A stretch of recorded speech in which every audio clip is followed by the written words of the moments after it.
Distinguished guests, dear colleagues, I welcome today's important dialogue on accelerating adaptation solutions ahead of COP26. The Secretary-General has called the latest IPCC report a code red for humanity. It issues a stark warning of the escalating impacts of climate change. The IPCC findings provide irrefutable evidence that billions of lives are at risk unless we rapidly cut emissions. And the entire planet is going through a season of fire and floods that is hurting primarily fragile and vulnerable populations in rich and poor countries alike. It is essential that we limit temperature rise to the internationally agreed goal of 1.5 degrees Celsius above pre-industrial levels. We are already seeing the impacts of the 1.2 degrees Celsius rise.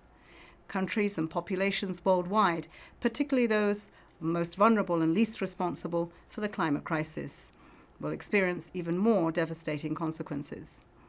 The effects will reverberate through economies, communities, and ecosystems, erasing development gains and deepening poverty, increasing migration, and exacerbating tensions.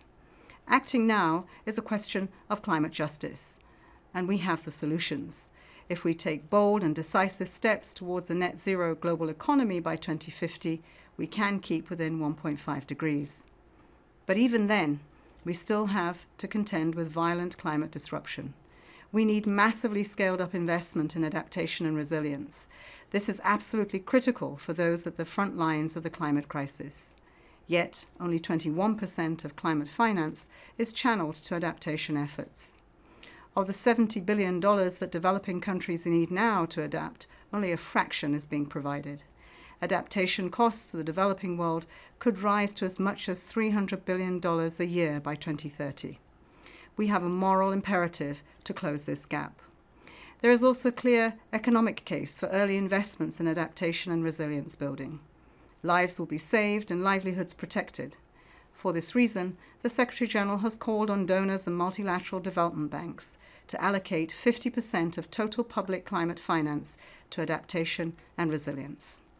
But countries who need this support continue to face severe challenges accessing climate finance. We need to simplify rules and ease access for LDCs, SIDS, and other vulnerable nations. We also need to accelerate the development of initiatives such as the African Adaptation Acceleration Program, jointly developed between the Global Center on Adaptation and the African Development Bank, that have the potential to deliver rapid and transformative results that protect lives and livelihoods. The program will galvanize climate-resilient actions to address the impacts of COVID-19, climate change, and the economy. I welcome this much-needed support for the people of Africa. Excellencies, we must respond to the climate crisis with solidarity. Adaptation can no longer be the neglected half of the climate question.